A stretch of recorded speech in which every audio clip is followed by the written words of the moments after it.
हाँ hello Vitthal, are listen me? Vitthal, हाँ hello, सुनाई दे रहा है? आवाज क्लियर जा रही है? Yes sir. ओके, सही आ रही है। वेट कर लेते हैं, अभी टाइम नहीं हुआ है, 4 मिनट और बाकी है। हाँ सर, ठीक है सर।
मनीष सुखार, मनीष,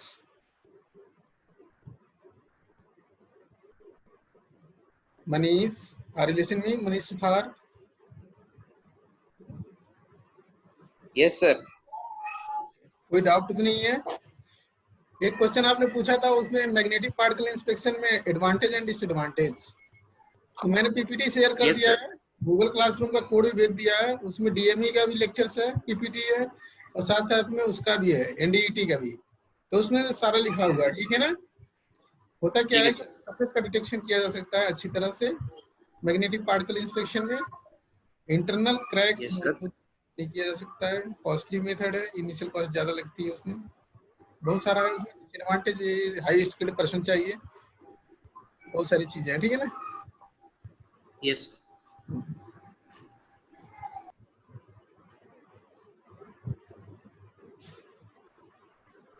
शुभम चौधरी, शुभम, हाँ hello Shubham. Yes sir. Yes sir.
ठीक है, good morning all of you. I will start class, topic on radiographic method.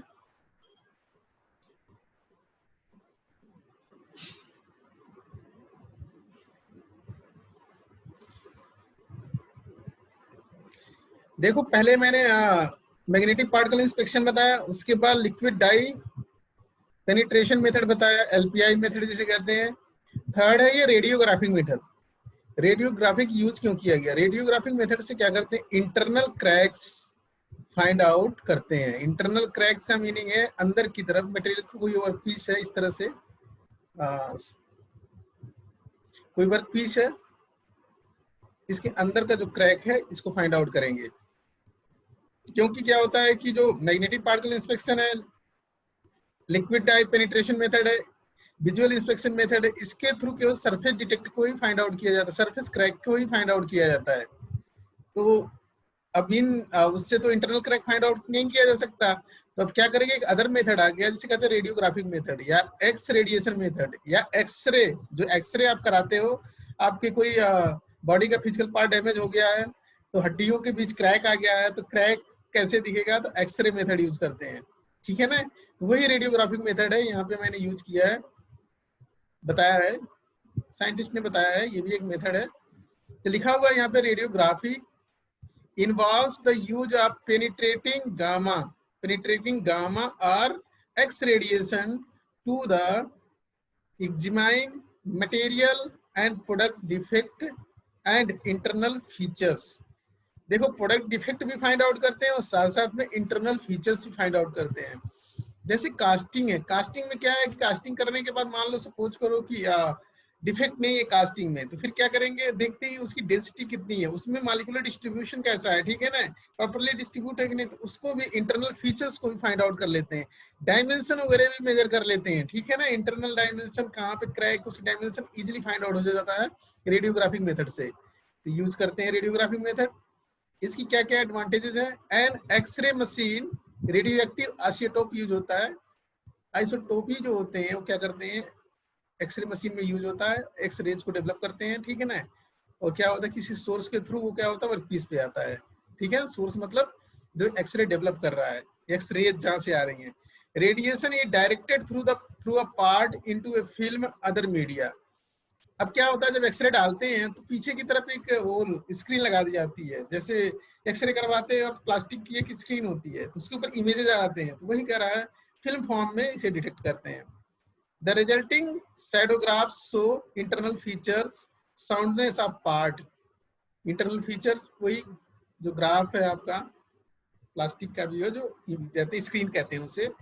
और साउंडनेस ऑफ पार्ट्स का मतलब होता है कि कोई भी मटेरियल है उसके अंदर क्रैक्स है, तो क्रैक्स का मतलब ये होता है कोई डिफेक्ट है। डिफेक्ट का मतलब साउंड का मतलब ये होता है, जैसे कहते हैं ये बंदा साउंडनेस है, ठीक है, इसका मतलब ये सुन नहीं पा रहा है, बोल नहीं पा रहा है।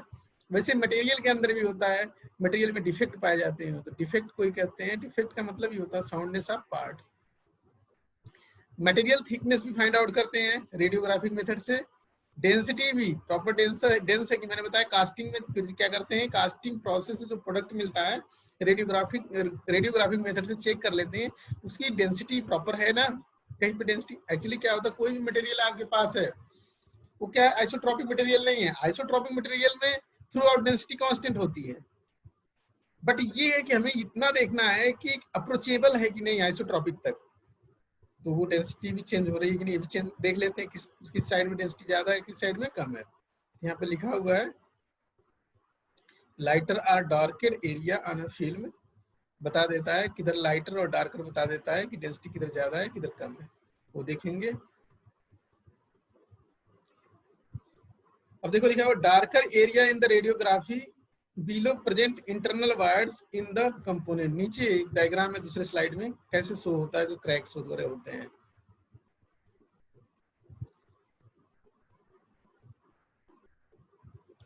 देखो यहाँ पे ये हमारा क्या है, ये एनोड है, ये क्या है हमारा कैथोड है। अब कैथोड से ये इलेक्ट्रॉन निकल रहे हैं, ठीक, एनोड पे जा रहे हैं, या निगेटिव से पॉजिटिव जाते हैं तो जा रहे हैं, इस पे टकराएंगे, इस मेटल पे, ये मेटल पीस है, ठीक है ना, इस पे टकराएंगे तो यहाँ से आपकी एक्स रेज निकलेगी।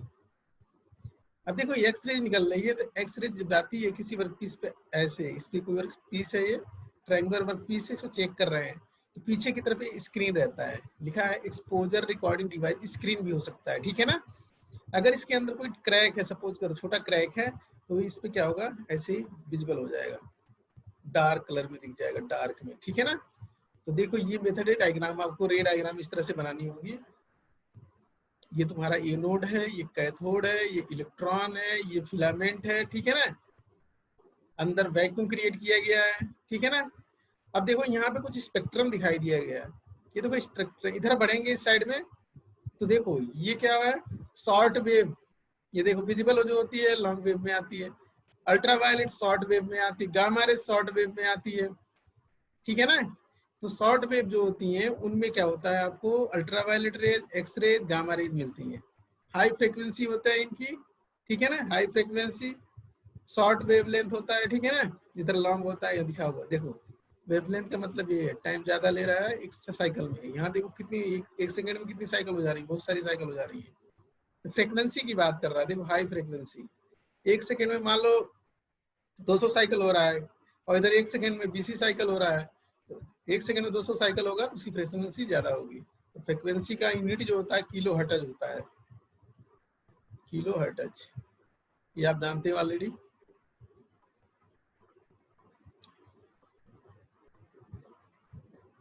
देखो ये डायग्राम आपको बनाना होगा इस तरह से, जैसे एक्सप्लेन करना है आपको। देखो पेज भरने होते हैं, क्योंकि थ्योरी वाला पार्ट है पूरा का पूरा एनडीटी, तो उसमें आपको पेज भरने होंगे। तो इस तरह से कुछ चीजें रट लेंगे तो आपको इजी होगा कि मार्क्स देने में जो टीचर होगा वो क्या करेगा कि 10 की जगह 12 भी दे सकता है, 20 नंबर का मार्क्स है। आप लिख नहीं पा रहे हो तो डायग्राम ही बना दो, जैसे सेंटेंसेस नहीं बन रहे हैं तो डायग्राम बना दिया, तो डायग्राम के भी मार्क्स होते हैं।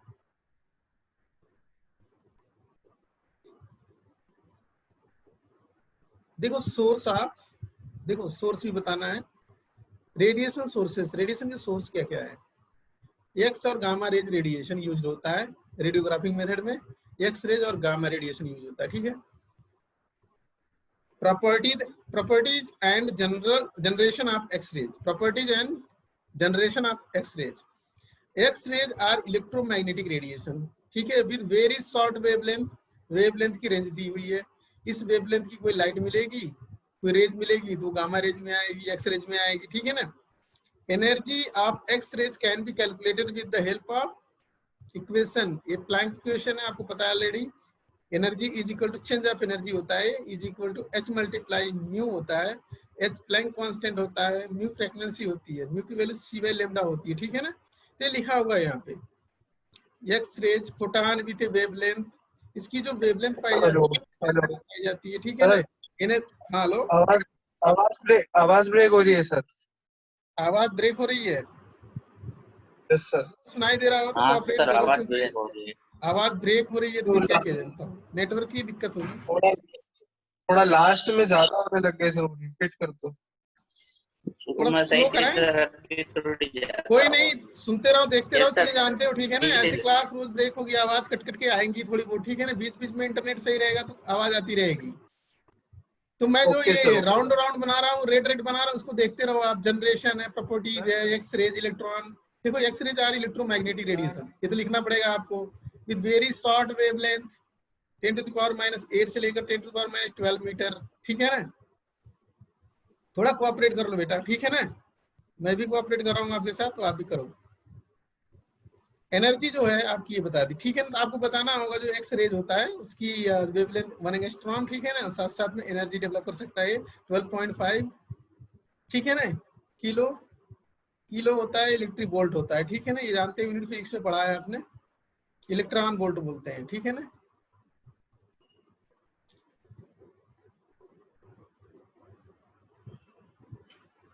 अब देखो ये कुछ स्पेक्ट्रम का जोन बनाया हुआ है, देखो ये वेवलेंथ है, एंगस्ट्रॉम में दिया हुआ है। तो ये जो पोर्शन है, इसी पोर्शन पे क्या है आपका, 1 एंगस्ट्रॉम जो बता रहा था, उसमें एक्स रेज पाई जाएगी, एक्स रेज पाई जाएगी। एनर्जी इसकी ये आ रही है 10⁴ के आसपास, ठीक है ना, इलेक्ट्रॉन वोल्ट में। इधर है फ्रीक्वेंसी इन हर्ट्ज में आ रही है, इसमें क्या है 10⁻18। अब देखो ये स्पेक्ट्रम कुछ लोग याद रखते हैं, रिसर्च वगैरह करते हैं, इसमें याद रहता है कि ये देखो ये विजिबल वाला जो हम देख सकते हैं, देखो ये बनाया हुआ है, ये शॉर्ट वेवलेंथ इधर भी, ठीक है ना। तो गामा रेज वाला जोन ये है, देखो गामा रेज भी यूज कर सकते हैं, एक्स रेज भी यूज करते हैं, ठीक है ना। गामा रेज हार्ड होता है, ठीक है ना, एक्स रेज कुछ सॉफ्ट भी होगा कुछ हार्ड भी होगा, ठीक है ना। बट गामा रेज हार्ड की कैटेगरी में आता है। तो हार्ड कैटेगरी का मतलब ये है कि अच्छी पेनिट्रेशन देगा, अच्छी पेनिट्रेशन देगा तो जो विजिबिलिटी होगी क्रैक्स की वो मतलब क्लियर होगी, अच्छी होगी।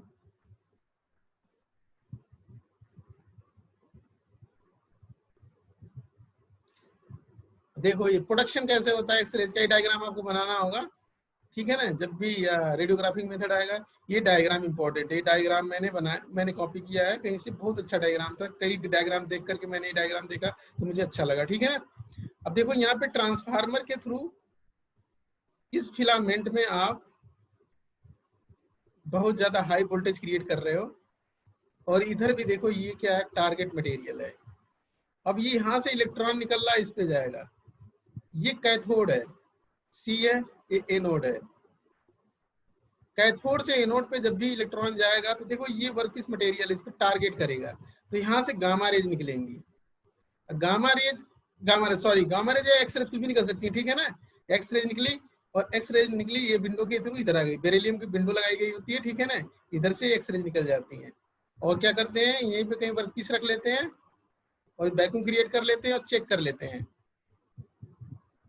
यहीं पे कहीं वर्कपीस रख लेते हैं, वैक्यूम क्रिएट कर देते हैं और चेक कर लेते हैं, ठीक है ना।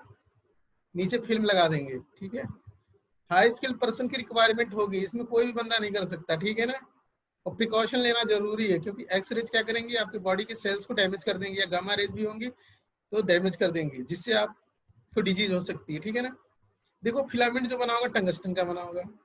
अब देखो ये क्या होगा, टारगेट प्लेट है, तो ये कॉपर का बना हुआ है। टारगेट प्लेट से हीट कॉपर को ट्रांसफर होगी, इधर से कूलिंग वाटर है, सरफेस को एक पूरा क्या हीट ट्रांसफर होगी, उसके बाद कूलिंग रेट बढ़ जाएगी। कूलिंग रेट बढ़ जाएगी तो हीट ज्यादा डेवलप नहीं होगा और ये प्रॉपर वर्क करेगा, ठीक है ना। देखो इधर वैक्यूम क्रिएट किया गया है। वैक्यूम इसी वजह से करते हैं, वैक्यूम क्रिएट, ताकि वैक्यूम नहीं रहेगा, एयर के पार्टिकल वगैरह रहेंगे, गैसेस रहेंगे, तो ये क्या करेंगे, इसकी इफेक्टिवनेस को घटा देंगे, ये आपके इलेक्ट्रॉन्स है, ये शो कर रहा है एरो से। वैक्यूम हो गया, एक कांच का बना होता है, ये बाहरी आउटर पेरिफेरी, ठीक है ना, अच्छी क्वालिटी की कांच होती है।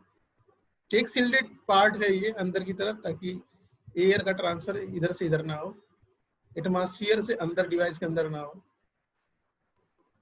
वैक्यूम क्रिएट लिखा है, वैक्यूम क्रिएट कर दिया, ठीक है ना। ये जो तुम्हारा जो कप शेप का बना हुआ है, ये मेटल फोकसिंग कप है, इलेक्ट्रॉन को फोकस करके सेंट्रलाइज करता है, उसके बाद ये इधर को सेंड हो जाता है। इस तरह से डायग्राम, क्लियर डायग्राम आपको बनानी होगी, इसी के मार्क्स मिलेंगे इसी पे।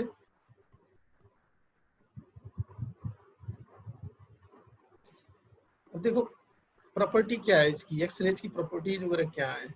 X rays are produced whenever high speed of electron collide with metal target, जो मेटल है, टारगेट मेटल है, जो एनोड है, ठीक है ना। हाई स्पीड इलेक्ट्रॉन जब भी कोलाइड करेंगे तभी प्रोड्यूस होगा एक्स रेज।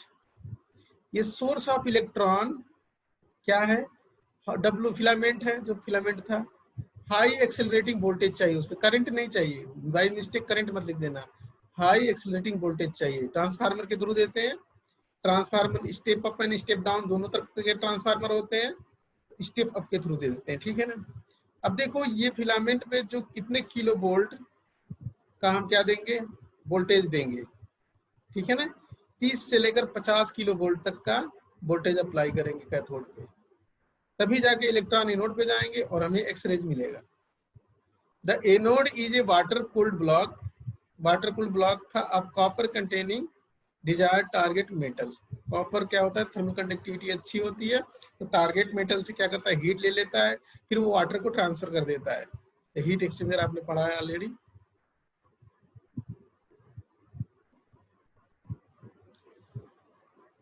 देखो कुछ स्पेक्ट्रम दिया हुआ है यहाँ पे, इंटेंसिटी, एक्स रेज इंटेंसिटी और वेवलेंथ के बीच में।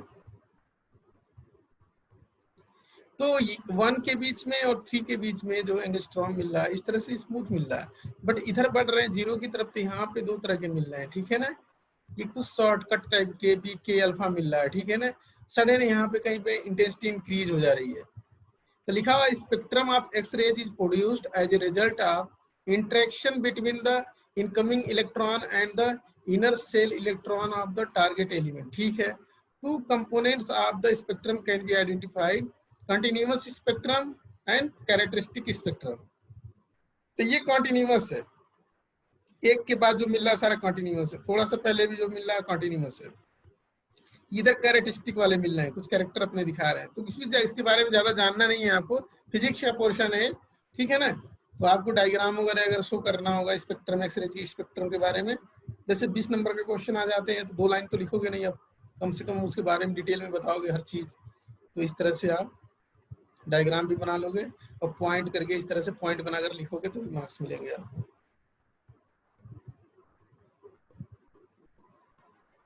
अब वही काम यहाँ पे है, तो तीसरा पॉइंट जो है इसमें दिया हुआ है, इसमें 2 पॉइंट हो गया। Fast moving electron will then be deflected और decelerated and electromagnetic radiation will be emitted. तो कहने का मतलब ये है, जब भी इलेक्ट्रॉन टकराएगा टारगेट प्लेट से तो वो तो न्यूक्लियस के पास जाने की कोशिश करेगा, ये न्यूक्लियस है, टारगेट मेटल का न्यूक्लियस है, इलेक्ट्रॉन जा नहीं पाएगा। यहाँ से देखो कोई डिफ्लेक्ट हो जा रहा है, कुछ ऐसे निकल जा रहा है सीधा सा, ठीक है ना। तो इसी पोर्शन से क्या होता है, हमारा जो रेज निकलता है एक्स रेज, तो वो क्या होता है, उसी को यूटिलाइज करते हैं। तो ये डिफ्लेक्ट होने को कहते हैं इलास्टिकली स्कैटर्ड इलेक्ट्रॉन, इन इलास्टिकली स्कैटर्ड इलेक्ट्रॉन, ठीक है। इंसिडेंट इलेक्ट्रॉन इधर से आ रहा है, ये दिया हुआ है, और दिखा हुआ सेल दिया हुआ है KLM, ठीक है ना। जो आपने सेल पढ़ा हुआ है 1s1 2s2 करके कुछ ये पढ़ा है ना आप केमिस्ट्री में, जो सेल होते हैं, ठीक है ना, उस तरह का, मुझे भी भूल गया है, काफी दिन हो गया, तो उस तरह के सेल बता KLMN बनाया है, ठीक है ना। तो ये डिफ्लेक्ट होगा, तो ज्यादा से ज्यादा डिफ्लेक्ट होने का मतलब टाइम ले रहा है वहां पे रुकने का इलेक्ट्रॉन, तभी जाके ज्यादा से ज्यादा एक्सरेज निकलेंगी। डायरेक्ट निकल जाएगा एक्सरेज नहीं आएंगी।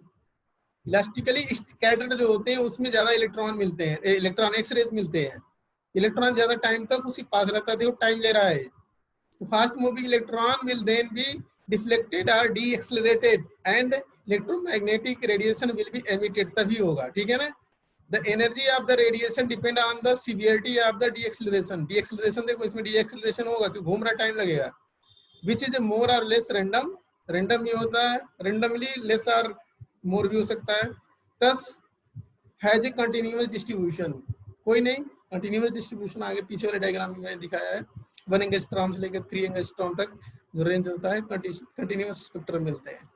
तो ये टाइम लेगा, न्यूक्लियस के पास जब भी आ जाएगा तो जब टाइम लेगा तभी जाके एक्स रेज निकलेगा, गामा रेज निकलेगा। ये सारी चीजें आपको बतानी होगी। ये देखो एक पॉइंट और है, चौथा पॉइंट, ये सेल है, देखो सेल से ये देखो टाइम लेगा, ठीक है ना। इधर से जब टकराएगा, इधर से जाएगा न्यूक्लियस के पास, तो टाइम लेगा। यहाँ पे जितना टाइम लेगा, मेटा स्टेबल स्टेज आता है, ठीक है। वहां से मेटा स्टेबल स्टेज से क्या होता है, एच न्यू जो है एनर्जी वो ट्रांसफर होती है, तो एच न्यू एनर्जी ट्रांसफर हो तो वो रेज निकलेगा। If N incoming electron has sufficient kinetic energy, खूब तेज एनर्जी, हाई वोल्टेज रहेगा फिलामेंट पे, तो वहीं से इलेक्ट्रॉन काफी तेज वेलोसिटी से निकलेगा। For knocking out an electron of the के सेल, टारगेट मेटल का जो के सेल होगा उसको टारगेट करेगा, तभी जाकर के ज्यादा से ज्यादा एनर्जी डेवलप होगी। तो के सेल क्या है, सबसे पास वाला सेल है न्यूक्लियस के, ठीक है ना। One of the outer shell of electron fall into K shell vacancy emitting the excess energy of X radiation, ठीक है ना। तो के सेल जो है, ये के है, ये एल है, ये एम है, इस तरह से क्या के पास आएगा तो ज्यादा एनर्जी, एल के पास आएगा तो थोड़ा वीक स्ट्रेंथ वाली हमें क्या मिलेगी, एक्स रेज मिलेगी, ठीक है ना। बट ये के सेल पे आएगा तो ज्यादा बेटर एक्स रेज मिलेगा, उसकी क्वालिटी अच्छी होगी।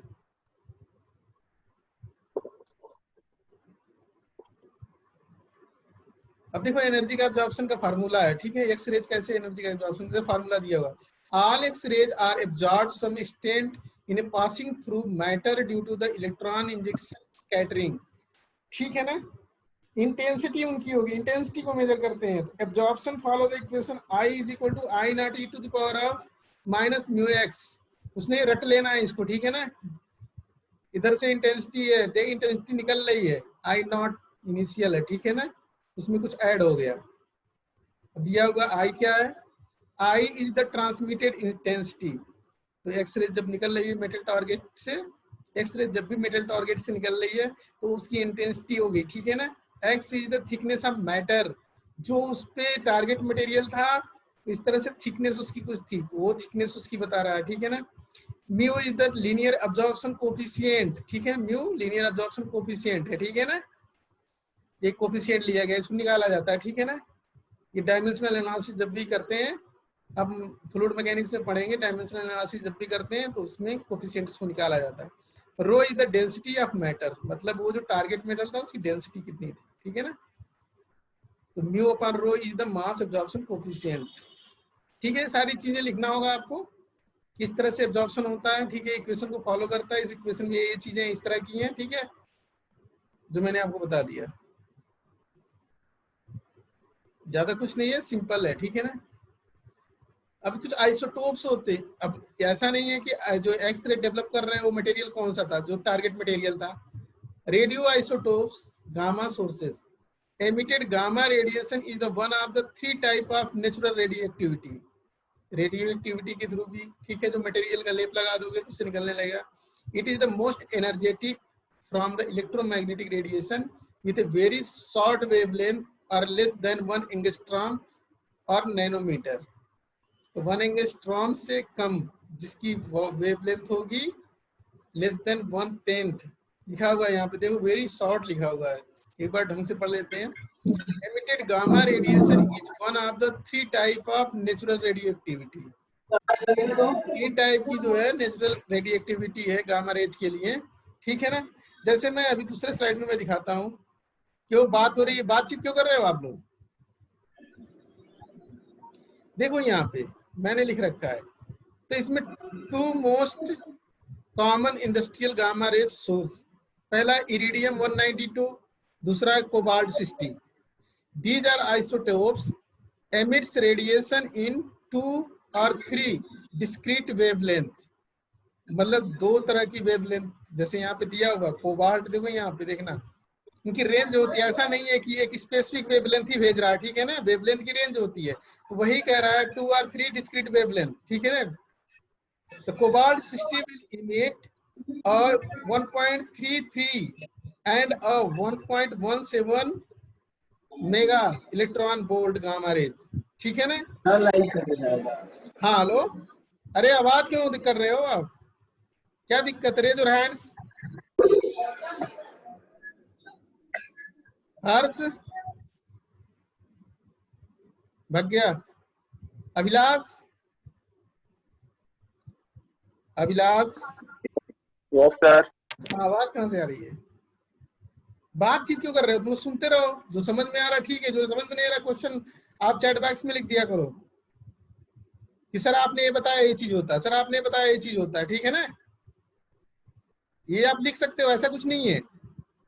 आपको अगर लगता है तो मैं क्लैरिफाई करूंगा कि मैंने क्या बताया और आप क्या समझ रहे हो, अगर नहीं बताया तो उसे करेक्ट करूंगा, इतना टेंशन लेने की जरूरत नहीं है।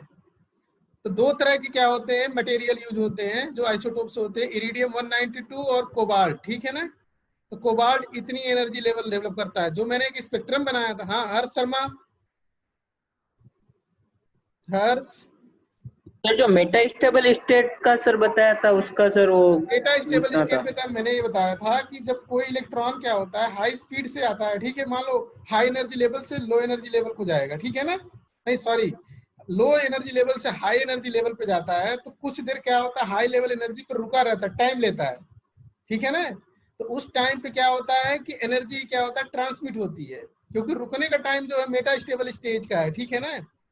तो लो, अगर मान लो ठीक है कोई मटेरियल है, वो कोई इलेक्ट्रॉन है, उसकी एनर्जी लो है, उसको हाई एनर्जी दे दिया, हाई एनर्जी दिया तो किस सेल में पहुंचा, के सेल में पहुंच गया, तो कुछ देर रुका रहेगा, ठीक है ना।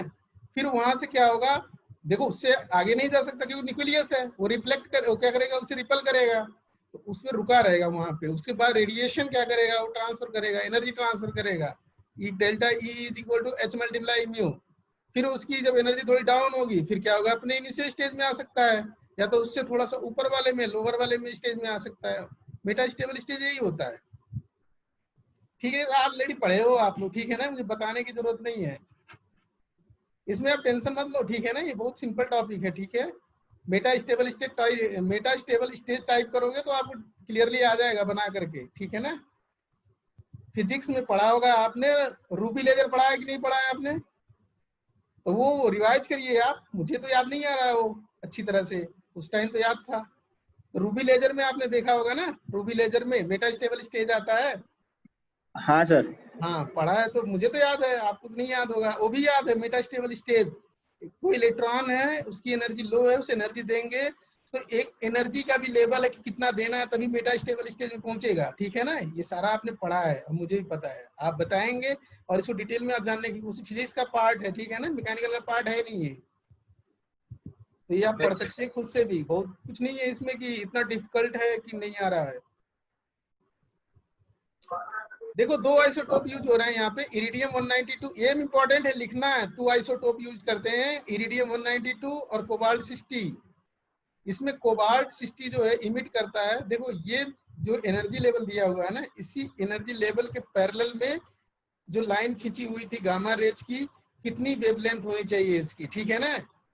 एंगस्ट्रॉम में भी दिया था, हर्ट्ज में फ्रीक्वेंसी भी दिया था, तो फाइंड आउट कर लेंगे। तो ये गामा रेज, उसके बाद इरिडियम 192 यूज करते हैं, 0.31, 0.47 एंड 0.60 मेगा इलेक्ट्रॉन वोल्ट की एनर्जी को, एनर्जी निकलेगी तभी रेज निकलेगी, रेज निकलेगी तभी एनर्जी रिलीज करेगी, ठीक है ना। सर आपकी आवाज नहीं आ रही है सर। Hello hello hello. हाँ कट रही है सर, अब हेलो। आ रही है। अभी इंटरनेट की दिक्कत है बेटा। ज्यादा ब्लैक हो रही है स्क्रीन, स्क्रीन डिस्प्ले। हेलो। हाँ जी, एडवांटेज देख लो आप, तुम्हें क्या बोलते हैं, अभिषेक, अभिषेक, हर्ष, हर्ष शर्मा, हर्ष ही हाईलाइट रहता है। Yes sir. की तरह है, जिसे ही लोग कॉल करते हैं, तो हर्ष को ही बताना होता है। तो हर्ष से बताओ आवाज आ रही कि नहीं आ रही है? Harsh Sharma, Harsh, are you listen me? Abhilash Pathak, आप ये से आ रहा है शेयरिंग स्क्रीन।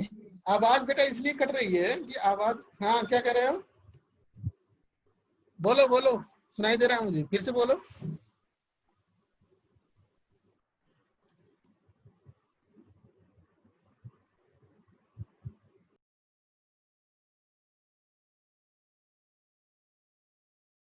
Hello hello.